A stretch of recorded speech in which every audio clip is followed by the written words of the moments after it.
Los fluidos. Para empezar, creo que es importante resaltar que las moléculas que forman un líquido no están restringidas a posiciones fijas, como si lo están los sólidos, sino que éstas pueden moverse libremente de una posición a otra.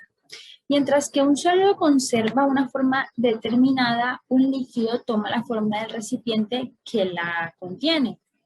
Los líquidos, como los sólidos, son difíciles de comprimir.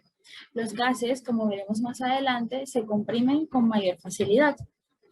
Tanto los líquidos como los gases pueden fluir y en consecuencia ambos se denominan fluidos. Se le llama fluido a un tipo de medio continuo formado por alguna sustancia entre cuyas partículas solo hay una fuerza de atracción débil. La propiedad definitoria es que los fluidos pueden cambiar de forma sin que aparezcan unas fuerzas restitutivas que tienden a recuperar la forma original. Básicamente, un fluido es un conjunto de partículas que se mantienen unidas entre sí por las fuerzas cohesivas débiles y en las paredes del recipiente que los contenga. El término fluido engloba a los líquidos y a los gases. En el cambio de forma de un líquido, la posición que toman sus moléculas suele variar entre una fuerza. Cuando se le aplica una fuerza a ellos, estas pueden fluir. Los líquidos toman, como ya dije anteriormente, la forma del recipiente que lo contiene, pero mantienen su propio volumen, mientras que los gases carecen de ambas características. Una de las propiedades de los fluidos es que estos pueden cambiar de forma cuando son sometidos a una fuerza cortante y no se restituyen a su forma original luego de una deformación causada por una fuerza externa. Los fluidos tienen diferentes propiedades unos de otros. Algunas de las más importantes y que se estudiarán a través de este video son la densidad.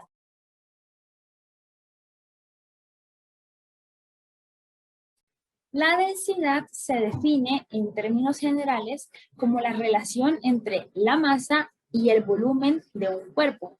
Un fluido más denso que otro tiene una masa mayor para el mismo volumen. Por lo tanto, podemos decir que la densidad mide el grado de concentración de masa en un volumen determinado. Su fórmula es densidad, que es igual a masa sobre volumen, como podemos ver en esta diapositiva. Aquí podemos ver un ejemplo de cómo afecta las densidades a los líquidos. En este caso tenemos este tubo de ensayo que tiene varias sustancias y podemos ver cómo unas están encima de la otra. Esto se debe a las diferencias de densidades entre los líquidos. Las densidades de muchos de los materiales que utilizamos en física ya están previamente determinados. Tenemos esta tabla en la que, por ejemplo, nos muestra que la densidad del aire a una atmósfera y a 20 grados centígrados es de 1.20 kilogramos por metro cúbico. Podemos encontrar también el hielo, que tiene una densidad menor que la del agua, por eso es que flota. Cuando echamos hielo en un vaso de agua, pues vemos que flota, y porque tiene una menor densidad que el agua. Entonces tenemos que el hielo tiene una densidad de 0,92 por 10 a la 3. El agua de mar tiene una densidad de 1,03 por 10 a la 3. Y así con diferentes materiales que podemos encontrar en nuestra vida diaria. Ya teniendo el concepto de densidad en claro, podemos proceder a un ejercicio de aplicación. El ejercicio dice: Raquel trabaja en un laboratorio calculando la densidad de ciertos objetos. José le llevó a Raquel un objeto cuyo peso es de 330 gramos y su capacidad es de 900 centímetros cúbicos. ¿Cuál es la densidad del objeto que José le dio a Raquel?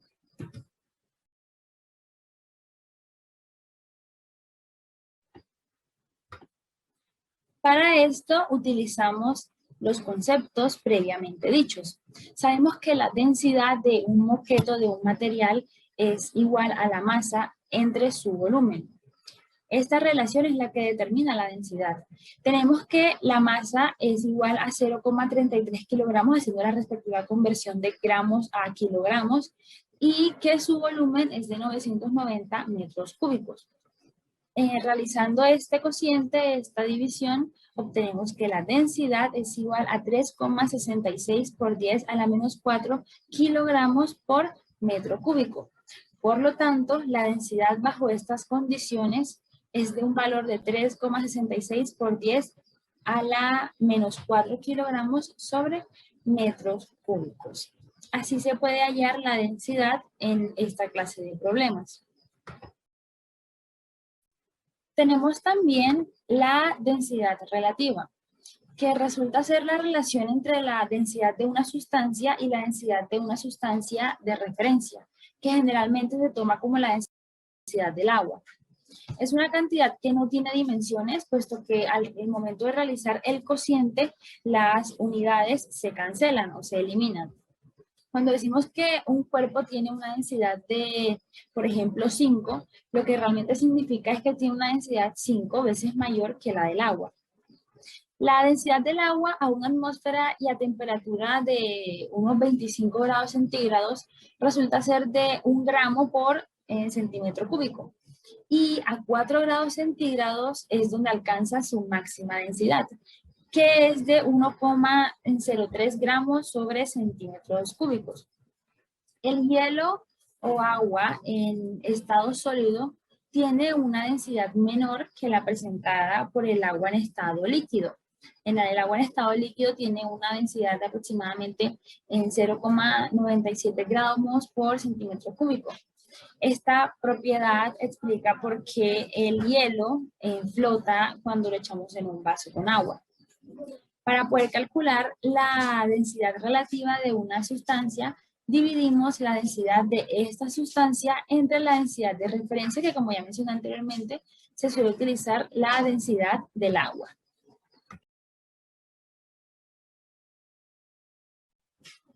Ahora tenemos un ejercicio de aplicación de la densidad relativa. El enunciado dice que encuentra el volumen ocupado por 16 gramos de aceite, cuya densidad relativa es de 0,8. Expresar en gramos sobre centímetros cúbicos.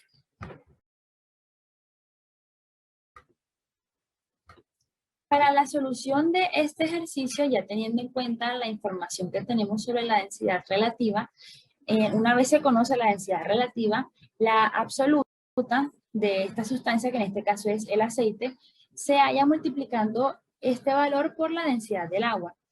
Entonces tenemos que la densidad del aceite es igual a 0,8 por la densidad del agua. Sabemos que la densidad del agua es 1 gramo sobre centímetro cúbico. Haciendo la respectiva multiplicación, tenemos entonces que la densidad del aceite es de 0,8 gramos sobre centímetro cúbico. Ya teniendo la densidad del aceite, podemos calcular el volumen.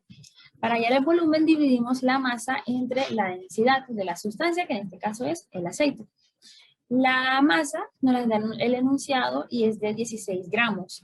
Y la densidad es de 0,8 gramos sobre centímetro cúbico. Hacemos la operación y nos da que el volumen del aceite es de 20 centímetros cúbicos. Ahora hablemos un poco de la presión. Si tuviésemos, por ejemplo, un pino de boliche y un martillo e intentáramos clavar el pino de boliche en la pared, lo más seguro es que el pino no atraviese la pared, que no suceda nada. Sin embargo, si utilizamos el mismo martillo y la misma fuerza, pero en vez de un pino tenemos un clavito y aplicamos la misma fuerza al clavo en la pared, lo más seguro es que el clavo atraviese la pared. Esto muestra que algunas veces no es suficiente con solo saber la magnitud de la fuerza, sino que también tenemos que tener en cuenta en cómo se distribuye la fuerza en una superficie de impacto. Para el clavo, pues toda la fuerza entre la pared y el clavo está concentrada en una punta mínima que se encuentra afilada. El área es muy chiquita. En cambio, para el pino de boliche, el área en contacto con la pared es mucho mayor y la fuerza está mucho menos concentrada. Así que para poder crear una gran cantidad de presión, podemos hacer dos cosas. Ejercer una fuerza muy, muy grande o ejercer una fuerza grande sobre un área mucho más pequeña. Yo creo que todos hemos visto este truco de magia en el que una persona se acuesta en una cama de clavos y en otras palabras, esta persona puede permanecer segura recostada a esta cama si el área superficial total de las puntas de los clavos es lo suficientemente grande, dado que es el área total sobre la cual se distribuye la fuerza, el peso, lo que verdaderamente cuenta. En el área superficial total de todos los clavos puede reducir la presión dirigida hacia abajo que genera nuestro peso o el peso de la persona que está haciendo este truco de magia. Pero para que esto funcione tiene que haber una gran cantidad de clavos para que no pueda ser peligroso. Si hay solo un par de clavos, lo más seguro es que se pueda llegar a lastimar, pero si hay una gran cantidad de clavos, la presión se reparte en toda el área y hace que sea mucho menor. Ahora procedamos a un ejercicio de aplicación. Dice que una caja de 30 kilogramos está apoyada sobre una de sus caras, que tiene 0,4 metros de ancho y 0,5 metros de largo. La pregunta es, ¿qué presión ejerce la caja sobre el suelo? Para resolver este ejercicio debemos tener en cuenta que, como ya mencioné anteriormente, la presión es igual a la fuerza sobre el área. En este caso, vamos a hallar el área de la caja, que sería base por altura. Reemplazamos los datos, tenemos que es 0,5 metros por 0,4 metros. Esto nos da un total de 0,2 metros cuadrados. Ahora vamos a hallar la fuerza. La fuerza se halla por el producto, con el producto de la masa por la aceleración. La masa, como nos menciona el enunciado, es de 30 kilogramos y la aceleración la vamos a tomar como 9,8 metros sobre segundos al cuadrado. Haciendo la multiplicación tenemos que la fuerza es igual a 294 newtons.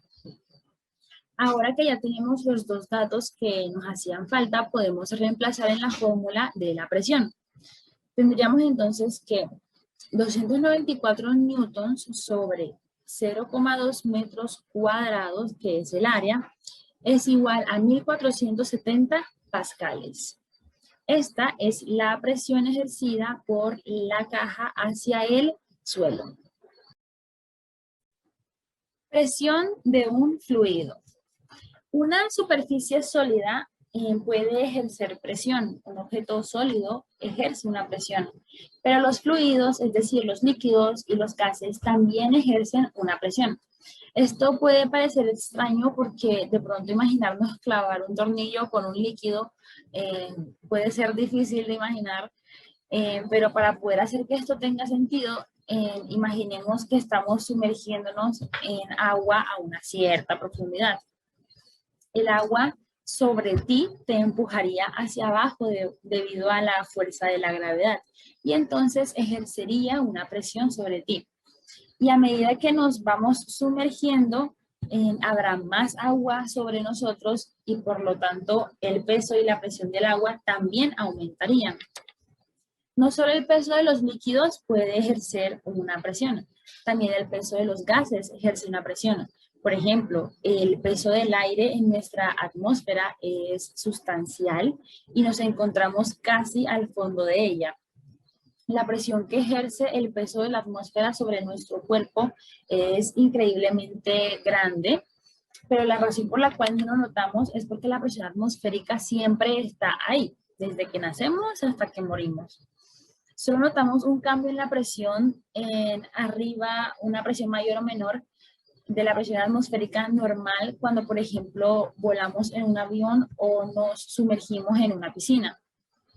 Esta presión es tan grande que no nos hace daño porque nuestro cuerpo es capaz de ejercer una presión o una fuerza hacia afuera que balancea estas dos presiones del aire y de lo que está adentro. Cuando un fluido está en reposo, ejerce una fuerza perpendicular a cualquier superficie que se encuentre en contacto con él, como en las paredes de un recipiente o un cuerpo sumergido en un fluido.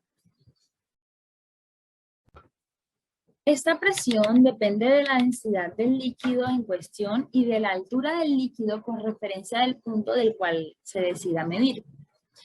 Aunque el fluido que consideremos se encuentre en reposo, las moléculas que lo componen están en constante movimiento. La fuerza ejercida por el fluido se debe a los choques de las moléculas con su entorno. Ahora veamos un ejemplo.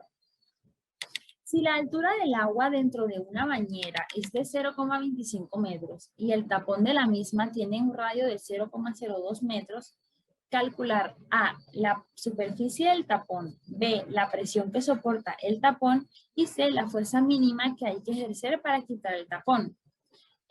Nos dan la densidad del agua, que es 1000 kilogramos por metro cúbico. Primero hallamos la superficie del tapón, que en este caso, como es un círculo, su fórmula es pi por r al cuadrado. Reemplazamos el radio, que ya no nos dan en el enunciado, y operamos. El área o la superficie nos da 0,00125 metros cúbicos. Para hallar la presión que soporta el tapón, que es el inciso B, tenemos que la presión es igual a la densidad por la gravedad por la altura. La presión es igual entonces a 1000 kilogramos sobre metro cúbico, que es la densidad del agua, por la gravedad, que en este caso es 9,8 metros sobre segundos al cuadrado, por la altura, que nos las da el enunciado, que en este caso es de 0,25 metros. Haciendo las multiplicaciones, tenemos que la presión que soporta este tapón es de 2450 pascales. El inciso 3 nos pide la fuerza mínima que hay que ejercer para poder retirar el tapón. Despejamos la fuerza de la fórmula de presión y tenemos entonces que la fuerza es igual a la presión por la superficie. Ya sabemos que la presión es igual a 2450 pascales y que la superficie es igual a 0,0125 metros cuadrados. Hacemos la multiplicación y eso nos da que la fuerza es igual a 3,06 newtons. Presión de un fluido con respecto a la altura. Mientras que la presión atmosférica decrece con el incremento de la altitud, la presión de un líquido crece con la profundidad. Cuando nadamos bajo el agua, sentimos una presión de esta contra nuestros tímpanos. Cuanto más profundo nos sumerjamos, mayor será la presión. La presión que se siente se debe al peso del agua que está encima de nosotros. Conforme nadamos más profundo, hay más agua encima de nosotros y en consecuencia hay más presión. La presión que un líquido ejerce depende de la profundidad. Dicho con otras palabras, la presión que ejerce un líquido contra las paredes y el fondo de un recipiente depende de la densidad y la profundidad del líquido. Si no tomamos en cuenta la presión atmosférica, a una profundidad doble, la presión del líquido contra el fondo sube al doble. A 3 veces la profundidad, la presión del líquido es el triple y así sucesivamente. O bien si el líquido tiene 2 o 3 veces la densidad, la presión del líquido es respectivamente 2 o 3 veces mayor para determinada profundidad. Los líquidos son prácticamente incompresibles. Esto es que su volumen casi no puede cambiar debido a la presión. Por último, pero no menos importante, tenemos el peso específico. El peso es la fuerza que ejerce el planeta para atraer a los cuerpos. La magnitud de la fuerza en cuestión también se conoce como el peso. Peso, por otra parte, se suele usar como sinónimo de masa, aunque este concepto nombra específicamente el nivel de materia del cuerpo. Teniendo esto en cuenta, podemos definir la noción de el peso específico, que es el vínculo existente entre el peso de una cierta sustancia y su volumen correspondiente, que se expresa en newtons sobre metro cúbico.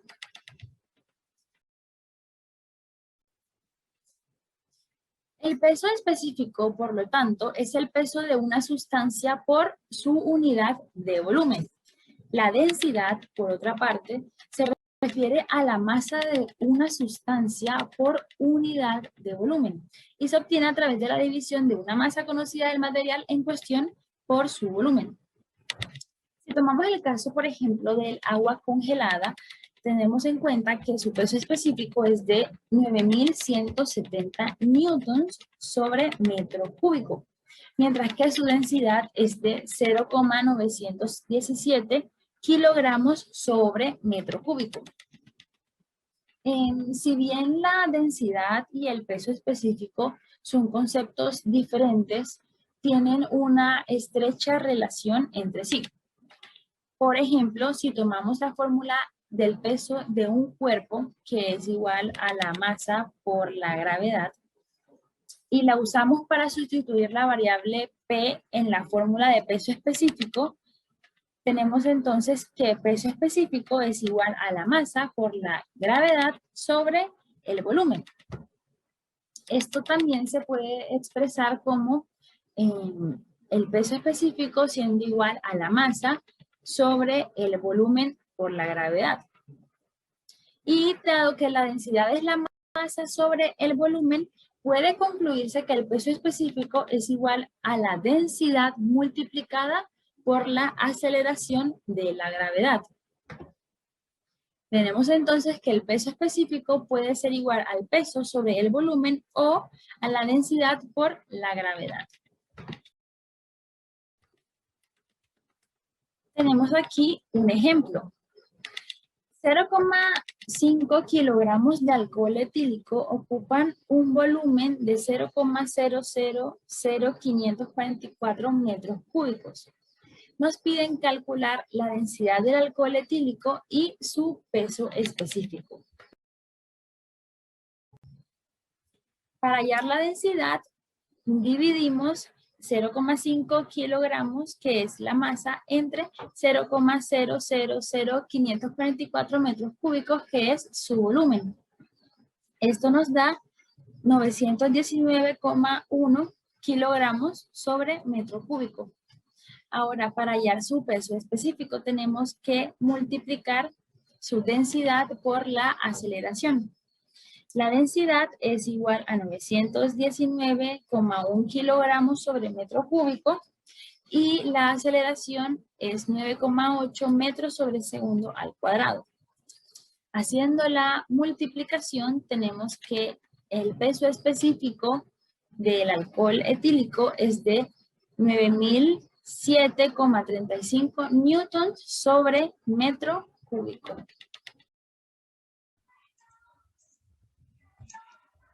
Buenas, profesor y compañeros. Yo les voy a explicar la ecuación de Bernoulli y de Torricelli.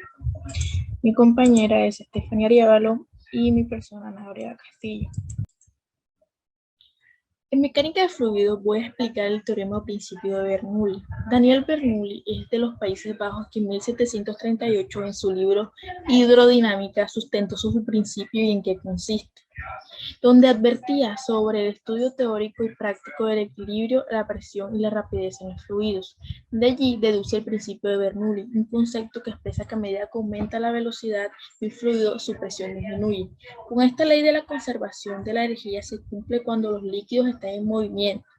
De allí deduce el siguiente enunciado.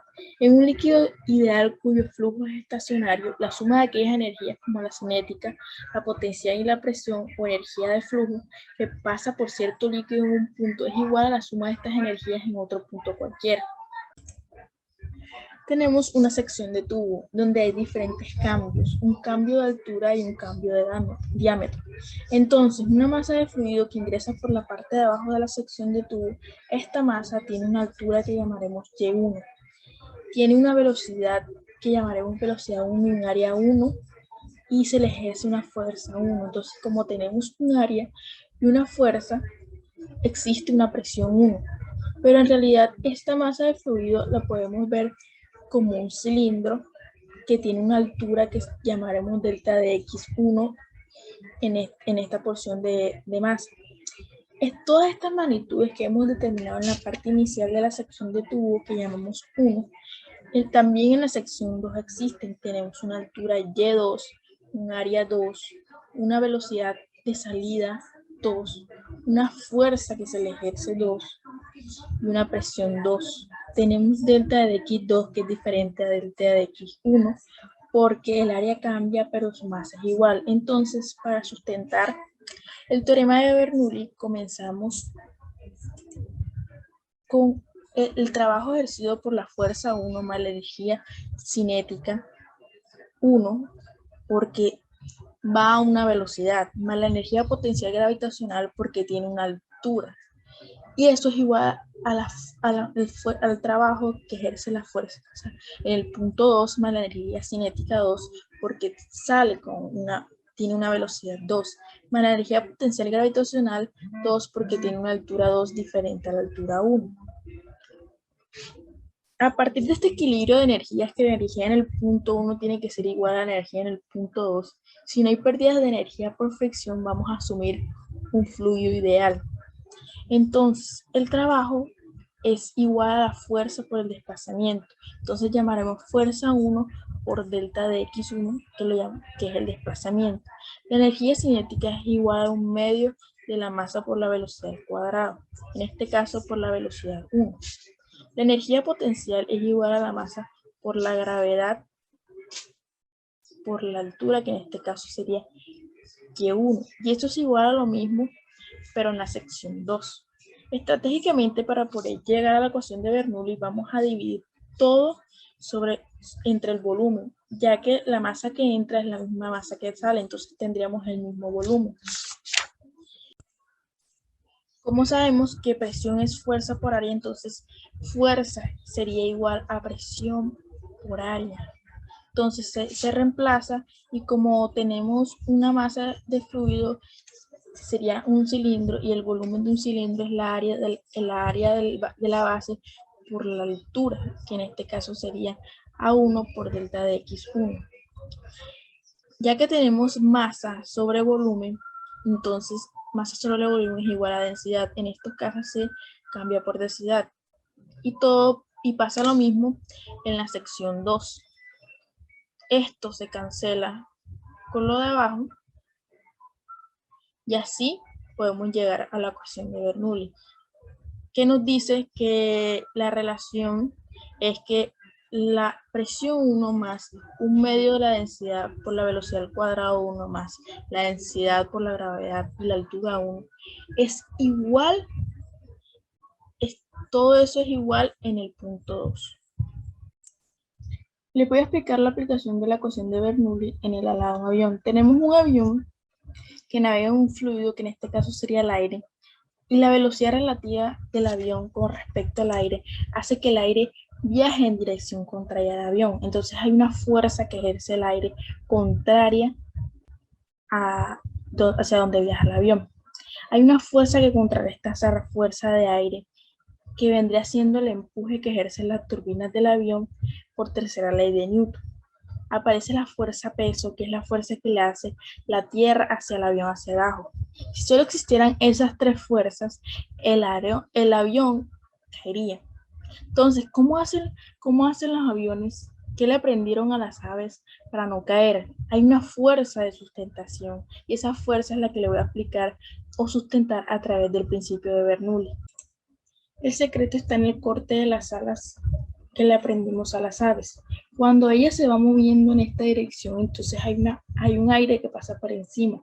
Se observa que la geometría hace que haya una mayor compresión en la parte superior del ala, que le cambia las presiones. Hay una región 1 y una región 2, por lo tanto hay una presión 1 y una presión 2. Esta diferencia de presiones es generada por la diferencia de velocidades.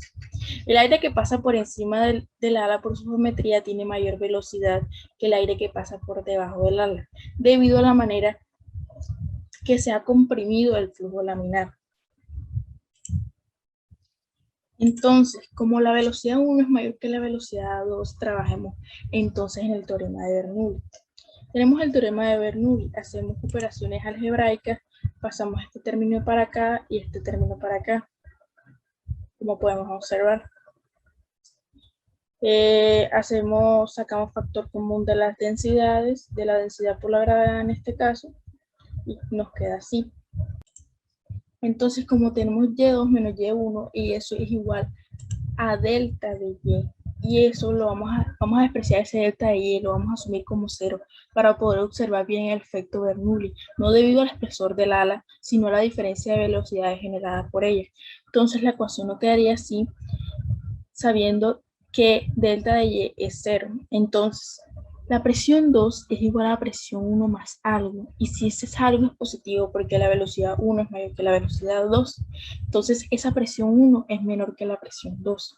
En mecánica del fluido, siempre que tenga un fluido con mayor velocidad, genera una menor presión. Y ese es el efecto del principio de Bernoulli que lo aplicamos en el vuelo de las alas. Entonces, si la presión es mayor que la presión 1, parece una fuerza de sustentación que le aprendimos a las aves, y esa es la fuerza de sustentación que hace que no se caigan los aviones ni las aves. En equipo, como podemos observar, realizar un ejercicio relacionado con la ecuación de Bernoulli. El ejercicio nos dice que un tubo horizontal de la figura tiene un área transversal de 40.0 centímetros en la parte más ancha, que sería esta parte, y 10.0 centímetros en la constricción, que sería esta parte de aquí, la segunda, la B. Fluye agua en el tubo, cuya descarga es de 6.00 por 10 a la menos 3 metros cúbicos sobre segundo, que eso sería 6.00 litros sobre segundo. Entonces nos pide que calculemos A, la rapidez de flujo en las porciones anchas y angostas, y B, la diferencia de presión que existe entre estas porciones. Entonces tomamos los datos, tenemos el dato A, que pasamos el área transversal de la parte más ancha a metros cuadrados, y eso nos da 4 por 10 a la menos 3. Tenemos el dato de la parte que tiene menos anchura, y la pasamos a metros cuadrados también. Eso nos da 1 por 10 a la menos 3 metros cuadrados. Ya nos dan el caudal, que sería 10 por 10 a la menos 3 metros cúbicos sobre segundo. Como nos dicen que fluye agua por ese tubo, tenemos la densidad, que sería la densidad del agua, que es 1000 kilogramos sobre metros cuadrados. Entonces, primero tenemos que hallar las velocidades de la parte A y de la parte B. Entonces, para hallar eso, tenemos la ecuación del caudal, que es el área por la velocidad. Entonces, despejando esa ecuación, para poder hallar la velocidad, sabemos que la velocidad entonces sería caudal sobre área. Realizamos las siguientes operaciones. Reemplazamos el caudal sobre el área, que en este caso sería el área A, y esa primera velocidad nos da 1.5 metros sobre segundo. Calculamos la velocidad B, que sería el caudal sobre el área, pero el área B, y esa velocidad nos dio 6 metros sobre segundo. A continuación, en la parte B, trabajaremos con la ecuación de Bernoulli. Entonces, tenemos la ecuación de Bernoulli. Hacemos las alturas 0 porque tienen una misma altura. Entonces, siguiendo con la ecuación, nos quedaría que hacemos operaciones algebraicas, pasamos la presión para el otro lado y un medio de la densidad por la velocidad al cuadrado hacia el otro, y nos queda las diferencias de presiones. Luego de esto sacamos factor común de las densidades y reemplazamos. Reemplazamos la densidad, que sería la densidad del agua, y las velocidades que acabamos de encontrar. Eso nos da 16.875 pascales, y eso lo pasaríamos acá a pascales, que sería dividir entre 1000, y eso nos da 16.875 kilopascales. Le puedo explicar el teorema de Torricelli. Partiendo de la teoría propuesta por Bernoulli, finalmente se puede explicar el teorema de Torricelli. Al igual que con el postulado de Bernoulli, se enfoca en el estudio de los fluidos, pero en este caso se busca estudiar la velocidad con que fluye un líquido a través de un agujero en el recipiente que lo contiene por acción de la fuerza de gravedad. Dentro de su hipótesis, declara que la velocidad con que fluye un líquido contenido en un recipiente abierto a través de un orificio es similar a la velocidad de un cuerpo que queda al vacío desde la misma altura a la que se encuentra el líquido hasta el centro de gravedad del orificio. Ahora realizaré un ejercicio que nos puede explicar o podemos evidenciar el teorema de Torricelli. Entonces el ejercicio nos dice, un tanque cilíndrico de almacenamiento de aguas con un diámetro de 2 metros y lleno hasta una altura de 2 metros. El tanque está a presión atmosférica en el espacio superior. El agua sale por un tubo de 2 pulgadas de diámetro. Encuentra la velocidad de salida por el orificio y la tasa de flujo de volumen. Entonces, aquí tenemos el tanque donde nos muestran la altura, el diámetro y el diámetro del orificio. Entonces, partiendo de la ecuación de Bernoulli, tenemos la ecuación. Entonces, como tenemos que nos dicen que la presión es atmosférica, sería la presión atmosférica en los dos lados. Aquí en la velocidad 1 se hace 0, porque vamos a considerar que es un tanque de 2 metros de diámetro que tiene un área muy grande y la velocidad a la que va bajando va a ser tan pequeña que eso va a tender a 0. Entonces por eso lo tomamos como 0. En la altura 2 también la hacemos 0 porque como el orificio se encuentra en el piso, digámoslo así, entonces se hace 0. Quedándonos la ecuación cancelada por las presiones, y entonces la ecuación nos quedaría densidad por gravedad por altura igual a un medio de la densidad por la velocidad cuadrada. También cancelamos aquí las densidades y nos quedaría gravedad por altura es igual a un medio de la velocidad cuadrada. Hacemos operaciones algebraicas como pasar hacia el otro lado y sacamos la raíz para poder tener la ecuación para hallar la velocidad. Y ese sería el principio de Torricelli. Entonces, a continuación, vamos a hallar la velocidad que nos piden con esa ecuación. Entonces, reemplazamos 2 por la gravedad, que en este caso la trabajemos en 9.8 metros sobre segundo al cuadrado, por 2 metros, que sería la altura que ya nos da el ejercicio. Reemplazamos y eso nos da la raíz de 39.2 metros cuadrados sobre segundos cuadrados. Y eso es igual a 6.26 metros sobre segundo, que sería la velocidad con la que sale el fluido. Como sabemos, continuando con el ejercicio, en la segunda parte del ejercicio nos pide el caudal, que como sabemos el caudal es la tasa de variación del volumen del fluido que pasa por el edificio por unidad de tiempo. Entonces, tenemos aquí a continuación que sería el delta del volumen sobre delta de T. Entonces, como tomamos que sería el orificio, entonces tomamos el volumen como el volumen de un cilindro, que sería el área de la base por la altura, en este caso sería delta de X. Entonces, como sabemos que delta de X sobre delta de T es igual a velocidad, la ecuación nos quedaría área por velocidad. Continuando con esto, sabemos que tenemos la velocidad 2, que es la que sería la parte que vamos a hallar, que sería el caudal. Entonces, pero no tenemos el área. ¿Cómo hallamos el área? Sabemos que el orificio pues, es circular, entonces hacemos el área del círculo, que sería pi por r al cuadrado. Entonces hacemos lo siguiente. Como nos dan es el diámetro, sabemos que el radio es igual al diámetro entre 2. Reemplazamos eso, que sería 2 pulgadas entre 2, y nos da una pulgada. Sabiendo que hay que pasarlo al sistema internacional, una pulgada es igual a 2.54 centímetros, y eso luego lo pasamos a metros. Entonces, a continuación, reemplazamos ese radio que nos dio en el área del círculo. Y aquí nos daría 2.03 por 10 a la menos 3 metros cuadrados, que sería el área. Bueno, como ya tenemos el área, entonces podemos calcular el caudal. Entonces el caudal sería la ecuación que tenemos. Entonces como ya tenemos el área, reemplazamos el área del círculo por la velocidad 2. Y así resolviendo hallaríamos el caudal, que nos dio 0.0127 metros cúbicos sobre segundo. Pero como nosotros lo queremos pasar, lo podemos dejar así en metros cúbicos sobre segundo, pero sabiendo que es un tanque grande, pues lo pasaremos a litros sobre segundo. Entonces, ¿cómo sabemos? Lo pasamos. Multiplicamos primero para pasarlo a centímetros cuadrados. Entonces, como sabemos que un metro cúbico es igual a 1.000.000 de centímetros cuadrados, lo pasamos y eso nos daría 12.700 centímetros cúbicos sobre segundo. Lo dejamos en función del tiempo, que serían los segundos, y a continuación luego entonces sabemos como 1.000 centímetros cuadrados es igual a un litro, hacemos la conversión y eso nos daría 12.7 litros sobre segundo, que sería el caudal o tasa de flujo de volumen. Bueno, muchas gracias por su atención. Espero les haya gustado mi explicación